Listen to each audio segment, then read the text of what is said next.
ऐतिहासिक पतन of stock market, बिल्कुल सही लिखा है, क्योंकि 1996 के बाद ये सिलसिला नहीं देखने को मिला है। निफ्टी का ये रूप किसी ने नहीं देखा कि लगातार 5 से 6 महीने भी गिरावट ही देखने को मिले, कोई रिवर्सल, कोई बाउंस बैक ना आए।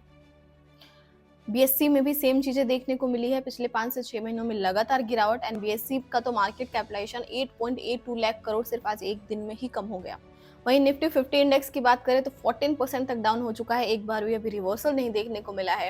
एंड इसमें 31 लाख करोड़ तक जो है मार्केट कैपिटलाइजेशन इसका कम हो गया है। 18 लाख प्लस करोड़ तो सिर्फ Nifty small cap and mid cap index के ही हैं।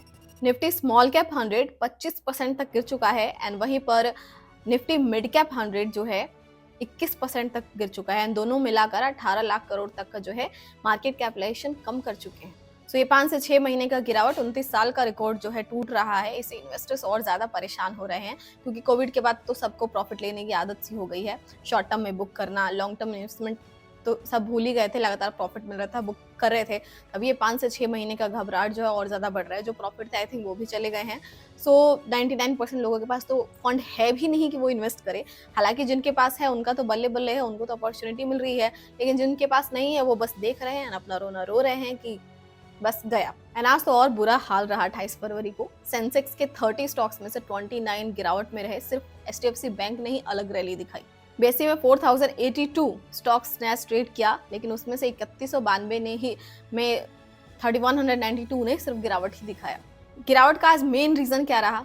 ग्लोबल ट्रेड वॉर का जो है कंसर्न बढ़ रहा है, क्योंकि 2 अप्रैल को जो टैरिफ लागू करने वाले थे ट्रम्प, उन्होंने वो 4 मार्च को ही लागू करने का जो है अनाउंसमेंट दे दिया मैक्सिको, कनाडा एंड चाइना पर 10% और बढ़ाएंगे एंड मैक्सिको, कनाडा पर 25% का। अब इससे जो है ग्लोबल अनसर्टेनिटी बढ़ने की एक हलचल सी दिख रही है, क्योंकि 2 अप्रैल को होना था, वो 4 मार्च को ही बोल रहे हैं कि करेंगे।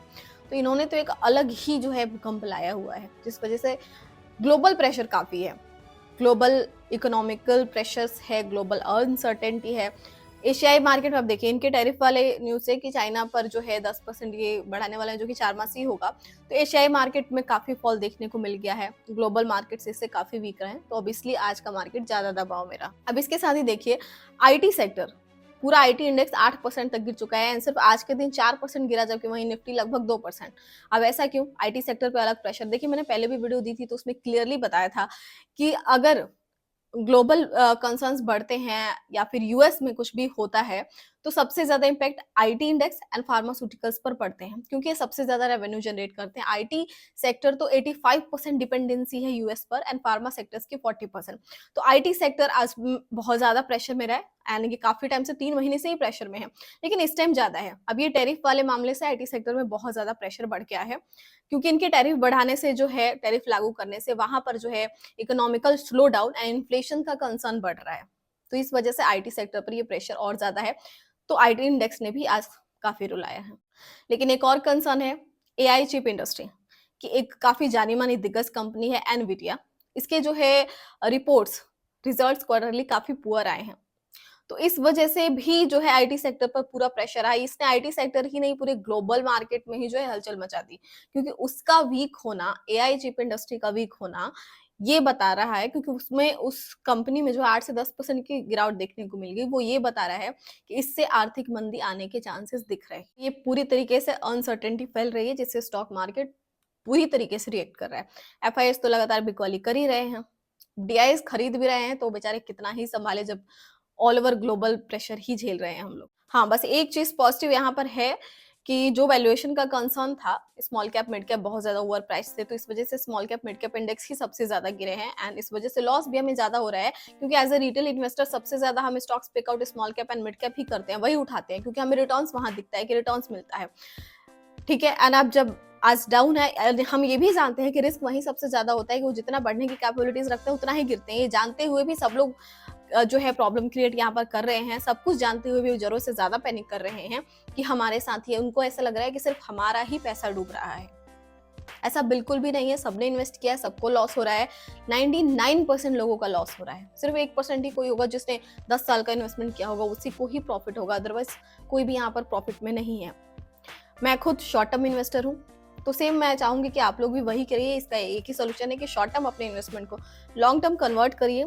6 महीने से हम वेट ऑलरेडी कर रहे हैं, इसको 6 महीने और बढ़ा दीजिए, उससे भी नहीं होता है तो इसको 1 साल बढ़ाइए विथ पेशेंस। बस थोड़ा पेशेंस रखिए, लॉस देकर ना घबराएं, पोर्टफोलियो को ज़्यादा से ज़्यादा ना देखें। अगर आपके पास फंड है तो सिलेक्टिव स्टॉक्स जो है चूज करिए, उनको फोकस करिए, क्योंकि इस time small cap, mid cap, large cap सभी नीचे हैं, तो उसमें से जो भी आपको ऐसे स्टॉक्स दिखे जो सेलेक्टिव हो, जिनमें रिकवरी के चांसेस बहुत ज्यादा हो, तो वो आपके लिए बेनिफिशियल है। एक्चुअली में बल्ले बल्ले है उनके लिए जिनके पास फंड है, एक्चुअली जो सैलरीड वाले हैं उनके लिए बेनिफिशियल है, जिनका रेगुलर बेसिस पर आता रहता है।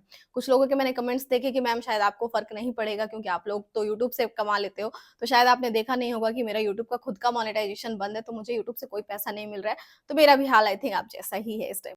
सो हर कोई वेट एंड वॉच कर रहा है, आप भी वेट एंड वॉच कीजिए, बार बार पोर्टफोलियो देखना बंद कीजिए। ठीक है, पॉजिटिव की बात हो रही है तो यहाँ पर बता दूं कि वैल्यूएशन का कंसर्न था, जिस वजह से एफआईआईज भी लगातार बेच रहे थे। तो यहाँ पर बता दूं आपको कि वैल्यूएशन जो है निफ्टी का काफी डाउन हो चुका है, 4 से 5% पिछले 10 साल के एवरेज मल्टीपल से नीचे आ चुका है, यानी 20 मल्टीपल पी के आसपास जो है निफ्टी ट्रेड कर रही है। सो ये कहीं ना कहीं स्टेबिलिटी लेकर आएगी। अपने इंडियन मार्केट में स्टेबिलिटी होनी भी चाहिए, बस ये ग्लोबल प्रेशर झेल रहे हैं जिस वजह से मार्केट अपना प्रेशर, आप देखिए अभी रिसेंटली एनबीएफसी सेक्टर में उछाल आना चाहिए था, एक दिन आया भी, लेकिन प्रेशर इतना ज्यादा है मार्केट का कि उन्होंने भी जो है गिरावट ही दिखाई, क्योंकि आरबीआई ने जो है अपना 125% से वेटेज लेवल जो है वो घटाकर 100% कर दिया है। तो उससे एनबीएफसी सेक्टर्स को बेनिफिट मिलना था, इधर इनकम टैक्स कट हुआ तो डिस्पोजल इनकम आने से कई सेक्टर्स बूस्ट अप करते। आरबीआई ने रेपो रेट कम किया तो बैंकिंग सेक्टर्स एंड जो स्मॉल फाइनेंस है इनको बेनिफिट मिलता, हाउसिंग फाइनेंस को बेनिफिट मिलता। तो इधर तो काम लगातार इंडिया में चल रहा है जिससे कि सब कुछ बढ़िया। अभी रिसेंटली डोमेस्टिक मार्केट की बात करें, अपने डोमेस्टिक ग्रोथ की बात करें इंडिया में, तो जून से सितंबर क्वार्टर काफी वीक था, 5.4% आई थिंक था इनका ग्रोथ रेट। लेकिन अभी रिसेंटली दिसंबर क्वार्टर का डेटा आया है जिसमें 6.2% से जो है अपना ग्रोथ रेट डोमेस्टिक बढ़ा है। तो ये तो पॉजिटिविटी है अपने इंडियन मार्केट के लिए।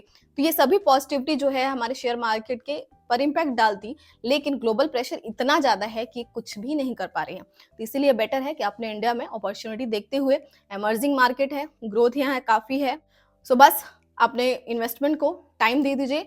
मंथ की बजाय ईयर भी करना पड़े तो हम करेंगे, एंड वेट एंड वॉच करेंगे। हमें लॉस नहीं, प्रॉफिट लेकर ही निकलना है, क्योंकि बार बार पैनिक करने से आपका लॉस रिकवर इतनी जल्दी नहीं होने वाला है, इसको टाइम लगेगा। एंड अपने इंडियन मार्केट की बात करूं तो ये अभी जो है डिपेंडेंसी अपनी बढ़ गई है अप्रैल के लिए, क्योंकि मार्च क्वार्टर डेटा जो क्वार्टर 4 आएंगे ना, तो उस पर अपनी डिपेंडेंसी बढ़ गई, उसके जिस तरीके से रिपोर्ट्स रिजल्ट्स आएंगे तो उस हिसाब से मे बी हमें रिकवरी इन फ्यूचर देखने को मिले। हाँ, अगर आपके किसी भी तरीके के क्वेश्चन है, क्वेरीज हैं, तो हमारे स्टॉक 247 एप्लीकेशन के चैट सेक्शन में जाकर पूछ सकते हैं, उसके लिए कोई चार्जेस नहीं है। आपके जो भी क्वेश्चन है स्टॉक 247 एप्लीकेशन को विजिट करिए, चैट सेक्शन में पूछ सकते हैं।